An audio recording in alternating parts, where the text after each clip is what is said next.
My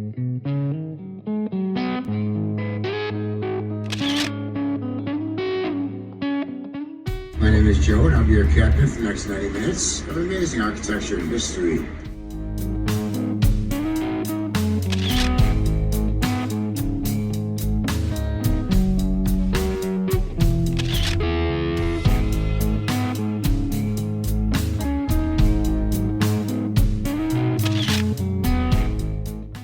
Good morning.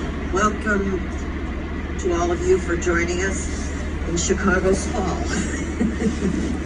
When you take a tour with the Chicago Architecture Center, you get a docent like me. Each docent puts their own tour together with certain core elements that have to be included in each tour. My tour is composed of 3 elements: history, the river, and architecture. So I'm going to start with a little bit of history. Take yourself back, 1673, Louis Joliet and Père Marquette. They are French explorers. They're trying to navigate between the Great Lakes, Lake Michigan is right behind you, and the Mississippi River somewhere behind me. And they're in these leather canoes, and they get into the Chicago area, and they have to stop because they can't navigate through here. The Chicago River is full of reed grass and it's muddy, and they have to pick up those heavy leather canoes and portage or portage them, carry them on their heads through the area. So nothing happens in Chicago because they can't navigate through here, nothing comes through. Chicago sits very quietly until about the early 1800s, when the government recognizes this area as a land passage to the middle section of the United States. They clear out this portion of the river and build Fort Dearborn at the corner of Michigan Avenue and the bridge, because they want to protect it, because you could bring in an armada of ships and just march an army across the middle section of the United States. Citizens on the East Coast hear about the fort being built, and they think, you know what, I've been thinking about moving west. This is my chance. The fort's there. It will protect my home. Chicago was considered the Wild West in the middle 1800s. So we get an influx of humanity from the East Coast, followed by businessmen who see their customers moving and think, you know what, I'm gonna move my business. So industry moves here, and we get meatpacking plants, and grain moves here, and lumber yards, and the river begins its journey of pollution. What I'd like you to notice today is how diligent the city of Chicago's been in cleaning up this river. You'll notice the river walk. You might have walked along it. It's on the left side of the boat. It's a 1.5-mile linear park. It was completed in 2016. It starts at the confluence of the Chicago River, which is where the North Branch, South Branch, and Main Branch of the river meet. The Chicago River is in the shape of a Y. We're in the stem of that Y right now. So where those 3 branches meet, you either start the river walk there or end it. It was Mayor Emanuel's dream. Mayor Emanuel just left office in May. It took an act of Congress to build the river walk because it impedes into the Chicago River, which is a federal waterway. So the river has changed greatly since the 1800s, when people didn't recognize what this river was and polluted it. And we're going to talk more about that pollution when we go into the North Branch of the river. So the third element, of course, is architecture. You're here to see our beautiful architecture. There's 4 styles of architecture along this tour. There's mid-century modernism, there's postmodernism, Art Deco, and the Beaux-Arts or neoclassical style of architecture. Now the first building is on your right, and it says Fidelity Investments at the base. This is mid-century modernism. This building was built in the 60s. It was designed by Skidmore, Owings, and Merrill. These buildings all have the same characteristics. They're built in the shape of a rectangle. They have flat roofs. Their lobbies are raised on piers or pilotis. You can see the outside. It's bringing the outside inside. Generally done in metal, usually an office building, a corporate building. No external ornament. East Vanderohe, the German architect, the father of modernism, he made his home here in Chicago in his latter years. He says less is more. The less fuss you do to a building, the more functional it becomes. I always point this building out early because very shortly in the tour we're going to see postmodernism. And postmodernism is a reaction to modernism. Postmodern architects said, "Mies, less is a bore." They all look the same. I want you to look at a building and know I designed it. I want color, I want curve, I want whimsy in my buildings. So remember this building because we're going to see postmodernism very, very shortly in the tour. The tour is going to start and stay on the left side of the boat.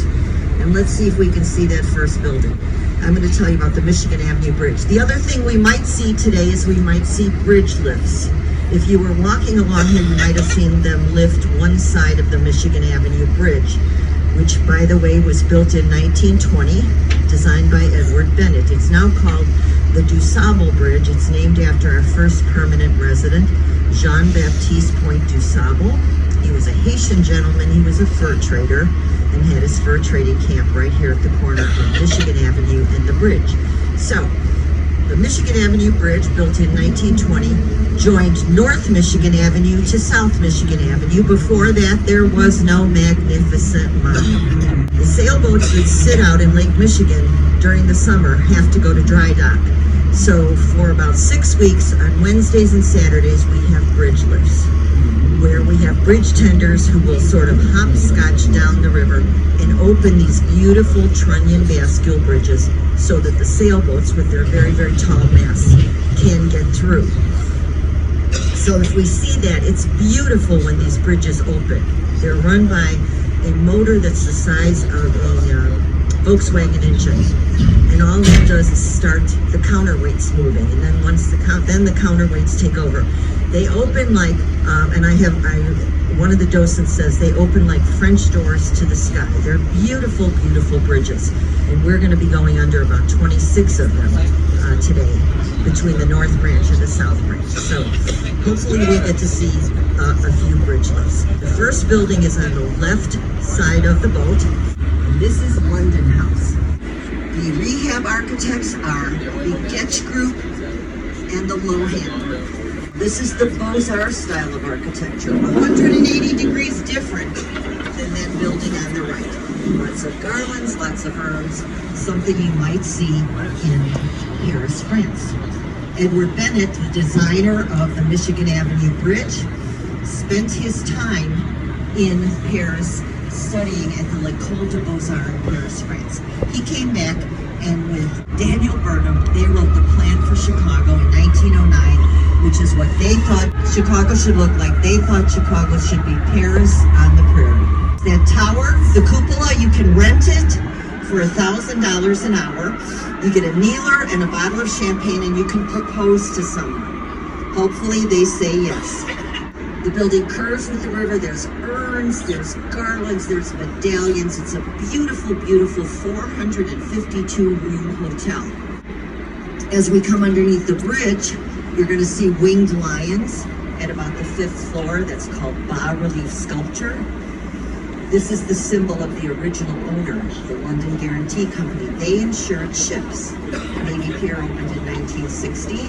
They had a building built here in 1923 to insure all that shipping traffic that was coming through Chicago. The building is built on the site of Fort Dearborn.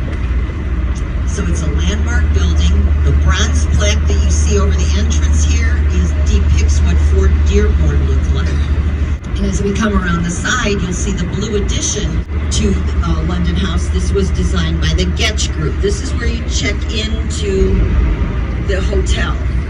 If you go there and go to the second floor and walk to the windows, you can have a drink at a bar called Bridges and take a picture of all the bridges that will go under in the main branch of the Chicago River here. On your left, this beautiful building with the tower in the middle and the little temples that bring the corners. Now that's another example of the Beaux-Arts style of architecture. That's the Jewelers Building. It was built in 1926. The lead designer is Frederick Dinkelberg. The building is covered in terracotta. Terracotta is baked earth. Now the advantages to terracotta: inexpensive to build with, moldable into these beautiful shapes, and fireproof. We had the Great Chicago Fire of 1871. We had to convince companies to come back to the city, so we covered our buildings in terracotta, said this is fireproof, bring your business back to Chicago. Now the temples that ring the corners used to cover water towers because of the age of the building. They now cover prime office space. And if you were a fan of The Good Wife, the Juliana Margulies series, she was supposed to work in this building in Chicago, but it was filmed in Rio. We're approaching the start of the Riverwalk, where you see the flags here.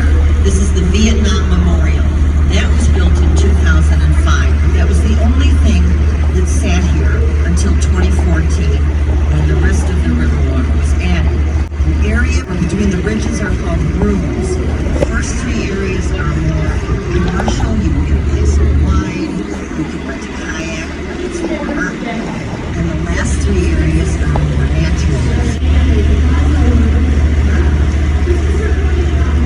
The Riverwalk was designed by Carol Ross Barney of Barney Architecture.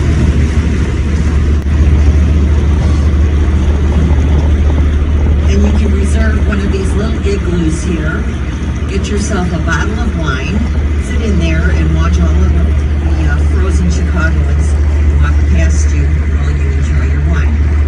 On your left, the building with all the columns on the outside and all the glass. If you look to the top of it, it has a triangular top.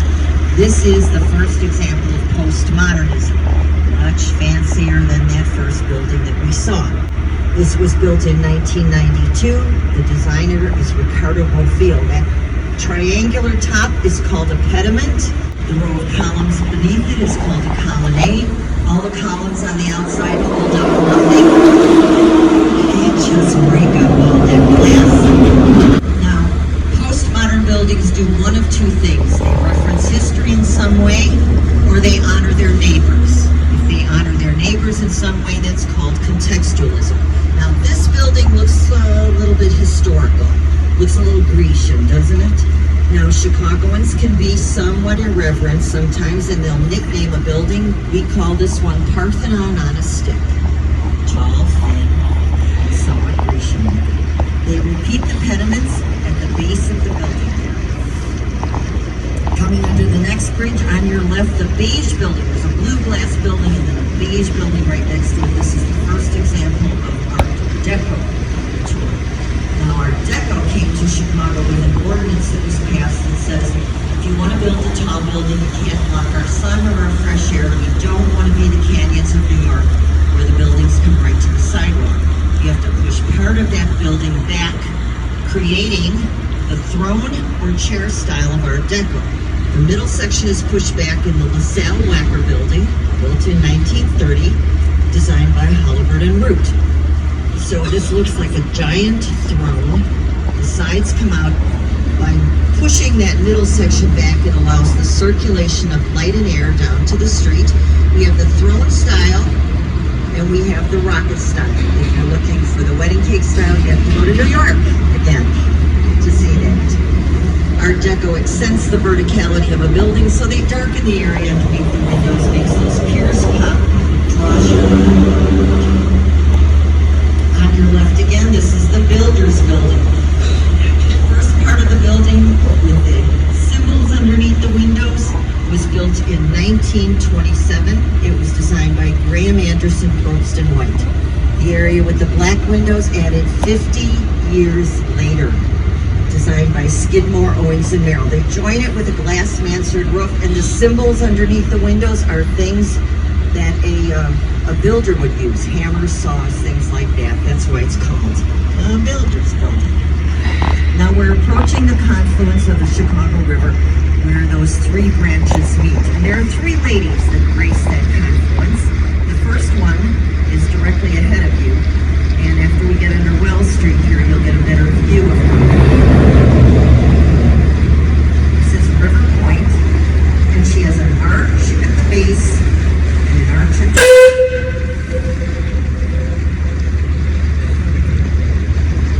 the Designed by Picard and Chilton, an office building just opened in 2017. Now there's a matching arch at the base and the top of the building on the other side. The top arch, these are called opposing parabolic arches. Now the top one, beautiful. The bottom one, beautiful and functional. Acts like a rain gutter. In the pouring rain, if you're walking into that building, that bottom arch is directing that rain away from the entrance to the building. Always a good idea if you're in a good suit.